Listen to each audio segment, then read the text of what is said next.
This is Cardinal Francis George. I invite you to join me for the next few minutes to reflect with Father Robert Barron on the Word of God, which is the Word on Fire.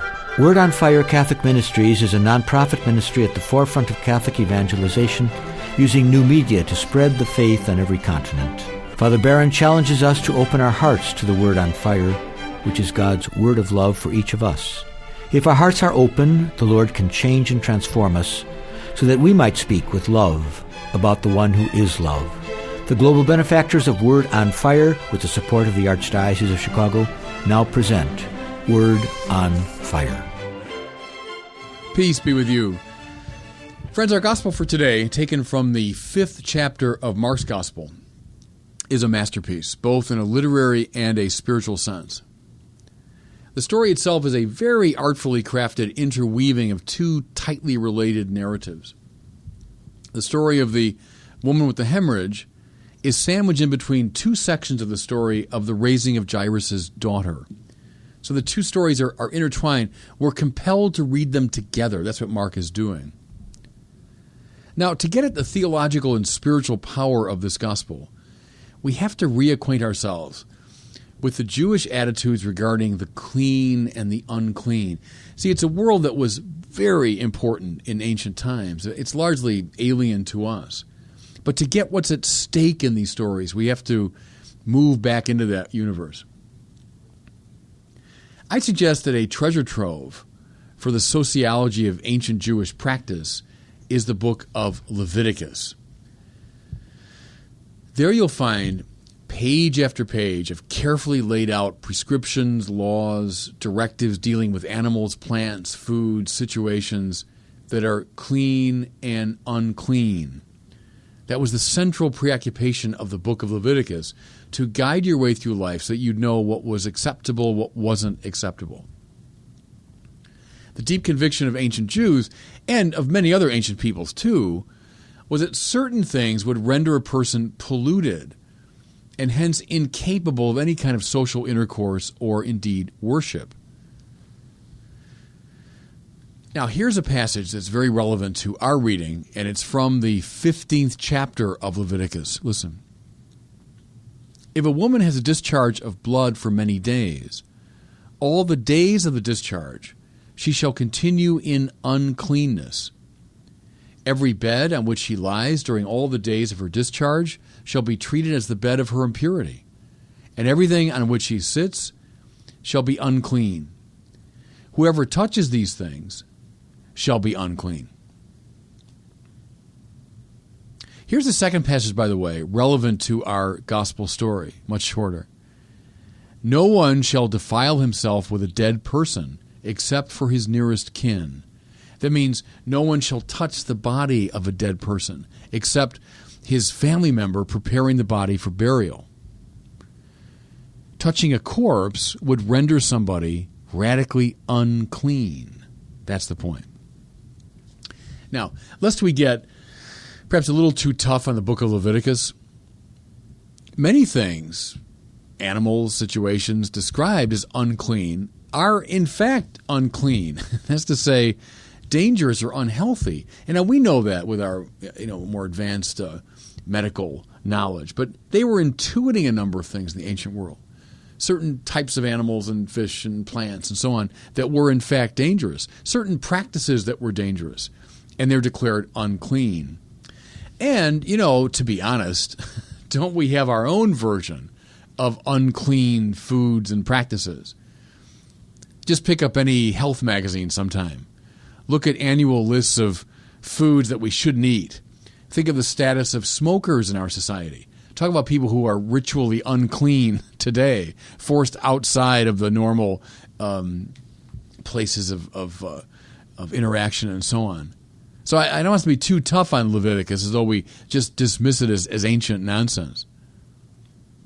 The deepest point, too, is that the prescriptions of the book of Leviticus were meant to identify the Jewish people as a people. These were the things that we do and don't do. Every people has something like that, and the ancient Jews did. But all of this, even as we understand it more clearly, had a rather severe downside. because it placed certain people in extremely difficult situations. People like this woman we hear of in the gospel. Having a flow of blood for 12 years meant that for that entire period, she was a virtual pariah. Anyone with whom she came in contact would be considered unclean. Anything she touched or sat on would be unclean. All of which means she could not, in any meaningful sense, participate in the ordinary life of her society. Here's a woman who has a physical problem. We don't know what it was. No fault of her own. But because of that, and because of the perdurance of it, she was cut off utterly from the society of her time. In a word, her problem went far beyond her physical difficulty, whatever that was precisely. She had enormous psychological and spiritual suffering as well. Now, with all of that in mind, go back to this story. She's tried doctors for years, we're told. She's just gotten worse. She is so desperate that when she hears of this healer coming by, this Jesus, she reaches out and touches him. She touches his cloak. What did Leviticus say? It said that very act would render him unclean. You see what she was doing, how dramatic it was. Why the crowd is uneasy with her at this point. Because she's making him unclean. The wonderful reversal, and this is what we're supposed to see in this gospel, that so great is her trust, that her touch, instead of rendering him unclean, in fact, renders her clean. Do you see how everything that they expected was reversed? And by healing her physically, Jesus effectively restores her to full participation in the community. He's healing her at every possible level. But what's even more important? Jesus thereby implicitly puts an end to the ritual code of the book of Leviticus. By reversing the expectation of Leviticus that he'd be unclean, he's implying that the identity of the new Israel, which is the church, would not be brought about through ritual behaviors, but precisely through contact with him. See, friends, that's the key here. That's the hinge of this gospel. Ancient Israel believed that by following the prescriptions of the book of Leviticus and many others, they would discover who they were. But Jesus now is saying, no, it's not in relation to the prescriptions of the book of Leviticus. It's in relation to me that you will know who you are. Notice how throughout the New Testament we hear of Jesus declaring all foods clean. We hear in the Acts of the Apostles of St. Peter's great vision at Joppa, where all these unclean animals are lowered on a great sheet in front of him, and a voice says, "Take and eat." And Peter reacts, no, I'll never eat anything unclean. What he's saying is, I'll never eat anything that is officially prescribed by the book of Leviticus. But the voice says, "Take and eat." What's happening there is something much deeper than just, do I eat this animal or not? What's happening is a whole people is being redefined. Not in relation to the laws of Leviticus, but in relation to Jesus. Now, the story of the hemorrhaging woman provides a kind of sandwich of the central story of the raising of the daughter of Jairus, and much the same point is being made. Jairus comes to Jesus begging him to come and help his little daughter who's dying. But as Jesus is coming, the servants appear, and they tell him the devastating news that your daughter is dead, and so don't trouble the teacher anymore. But Jesus presses on. She's not dead. She's just asleep. The crowd, of course, mocks him at this point. But he comes into the house. He asks where the girl is.